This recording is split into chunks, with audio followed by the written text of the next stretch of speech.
Social networking company Facebook has, as expected, decided to go public, announcing an initial stock offering of $5 billion. With 845 million users, its global ad revenue is tipped to hit $7 billion by 2013. Well, joining us now is Nick Keenan, the head of investment at media agency Mediacom from our Sydney City studio. Nick, thanks so much for your time. What will this Facebook going public mean for Australian advertisers? Look, I think first and foremost it's going to make the Facebook network more accountable for advertisers. I think it's fair to say there's been a fairly loose structure to the way that the advertising's been able to engage with the Facebook network. And that's, I don't think that's a bad thing. I think, we would like to see more brand equity within the offering on the space within the Facebook environment. Because you've had to use Facebook templates, you've had to use the Facebook environment, and that's the way Facebook have kept it, which is fine. But in the future, I think advertisers would like to see them become more commercially minded. And I think when investors actually invest in a business, they're going to want to see more accountability in terms of how that ad network performs, whatever form or shape that comes in. And so I think it's a really exciting prospect for advertisers. Hi, Nick. There's been talk that the Facebook revenue could hit something like $7 billion perhaps by as soon as next year. Have we got any idea what sort of size money they're pulling in Australia? Yeah, look, at last count in 2011 it was about 26 million, which was up 68% year on year. And, that's 26 million without even trying. Google pulls in just under 200 million. And I think with a sales force that is more commercially minded because, it's a publicly listed company, then we're going to see some real innovation. They've got a culture of ingenuity and creativity, and I think when they apply that to the types of advertising solutions that they could actually bring to the market, instead of just applying that culture, which they currently do, to the end user and the product the end user gets, you'll see that grow significantly. I think another really good comparison of seeing what the exciting potential there is for Facebook and why probably the $7 billion on a global level is probably a realistic target. If we have a look at television, which generates over $5 billion in this market alone, the biggest demographic that advertisers chase after is all people 25 to 54. Well, if we have a look at the registered number of 25 to 54-year-olds on Facebook, they've got 7.6 million. Now, to compare that back to traditional TV, in the ETAM active universe, they have 14.8 million people in this country measured within TV ratings. Of that, there's 6.8 million within that are of the 25 to 54-year-old demographic. So already, which is about 45% of that active universe. So already Facebook has got 7.6, which is about 80% of the total demo when you compare that 7.6 to the 22 million people that live in this country. You can start to see the phenomenal weight and scale that Facebook has just sitting there. So if they get it right in terms of the balance between what the end user is going to want from the experience on Facebook, and they don't tip the scales too much in favour and tackle the environment in a negative way, which would send subscribers off to other social media sites, then the potential for revenue is absolutely enormous for them. I think you can get the commercial balance right between the product you give the end user and what you give the advertiser, and I think the digital sphere now is absolutely reached a stage where, it's well over a decade old. It's not a new medium by any stretch of the imagination. It's a very mature and sophisticated market in the digital channel.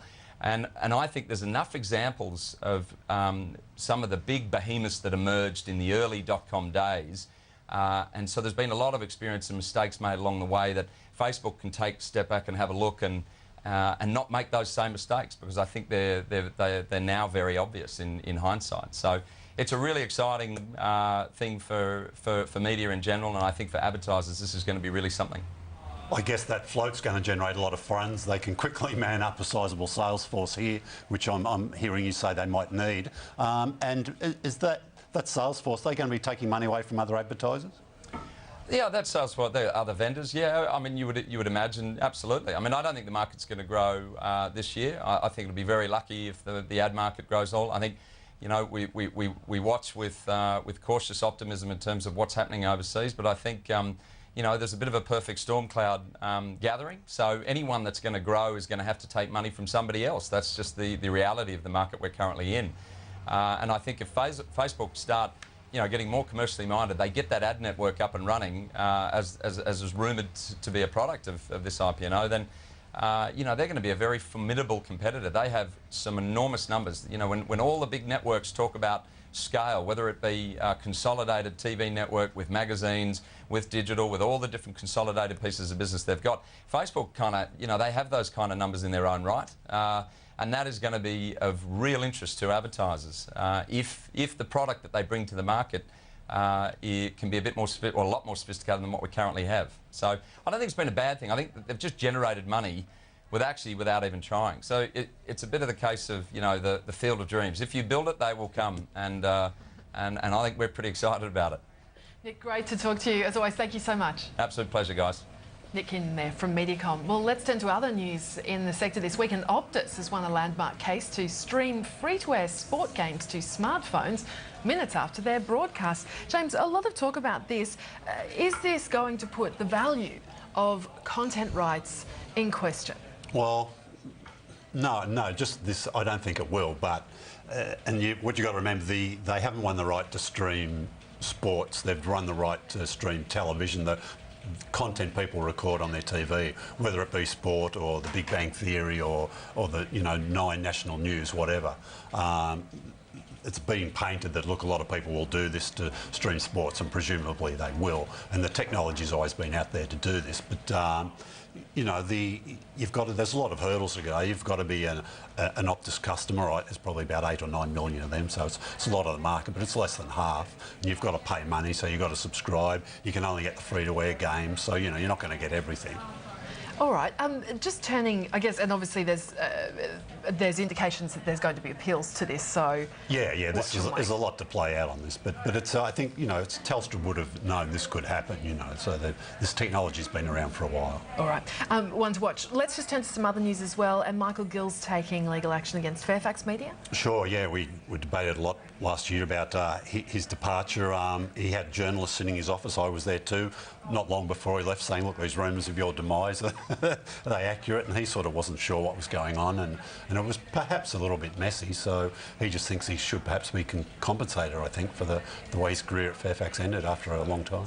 A lot more executive movement too. We've already seen a lot, but there's been more in the past week or two. Sure, yeah. I mean, Sandra Hook's probably one of the more prominent. We had her on the show here, one of our last shows last year, talking about the future at the company. You know, she had a bit of a break over the summer, came back and has moved on. You know, perhaps from News Life Media? Yeah. We talked about the company. It used to be News Magazines. Now it's called News Life Media. So there's a lot happening in that business. I think a new appointment shortly to be announced there was one of the more significant ones. A lot of changes with the new CEOs at Foxtel and at News Limited, sort of executives sort of swapping camps there. Ed Smith, who I've also had on the show before a couple of times, he's gone across from News Limited, coming over here to Foxtel to head sales and marketing. All right, and just turning to the journalist movements as well, because there's been more of that going on between particularly the business sections of the two major national dailies. Yeah, the Australian Financial Review and the Australian, we talked a little bit about last year about journalists being poached from one to the other. We have James Chesler on the show every now and then. He moved from the Australian to the Fin Review late last year. That's still going on. Jennifer Hewitt's another recent high-profile one, moving from the Australian back to the Fin Review. She's going to be, I think, a national affairs columnist for them. And some changes as well in radio in terms of sales directors. Sure, yeah. Fairfax Radio, we've talked about their sort of new senior management now. They've got John Bustey, they've hired a new sales director. He was working at DMG, so he's giving up the AM, the FM world, and he's moving across to AM. He'll be starting there in March. Ironically, he was working for the new Nova, this is very confusing, the new Nova boss used to be the boss of 2UE, so he's swapping over. All right, and understand commercial radio also trialling some new ways of measuring audiences too. We'll come back to that in another program, but looking at the ratings for week 4, this is for free-to-air first, the top 10 then, the Australian Open, James boosting Seven's ratings, taking 5 out of the top 10 spots. Yep, tennis did very well for Seven this year and grabbed a lot of spots, and it helped them win a total of 17 nights in a row they won during a winning streak, which was just ended. And Big Bang Theory as well, giving 9 9, a couple of wins, and the New Girl, a new show on 10, 8th most watched. And just quickly looking at subscription TV as well for week 4, Big Bash, a huge hit for the Fox Sports channels, James? Yeah, absolutely. The series has ended now, but fantastic, that final, 6th most watched show ever on subscription TV. All right, let's just have a look at some of the other news as well. Gee, their numbers are up significantly. Young Talent Time, over 1 million, up week on week, which is great. Not a lot of shows are doing that these days. New Girl, which we just saw there, doing great business.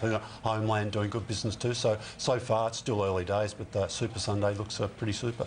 And just finally, wanted to ask you about the battle between the two reality weight loss shows on 9 and 10. Who's winning? How are they faring? They're both sort of neck and neck, but they're neither are winning really. Home and Away and ABC News is winning in that slot at the moment. Both shows have launched to pretty underwhelming sort of numbers, particularly Excess Baggage this week, a centrepiece of Nine's strategy this year, at 7 p.m. reality shows. Look, admittedly, as we're talking here, we've only got the figures for the first 2 shows, so there's a long way to go for this to play out yet, but it's been a slow start for sure.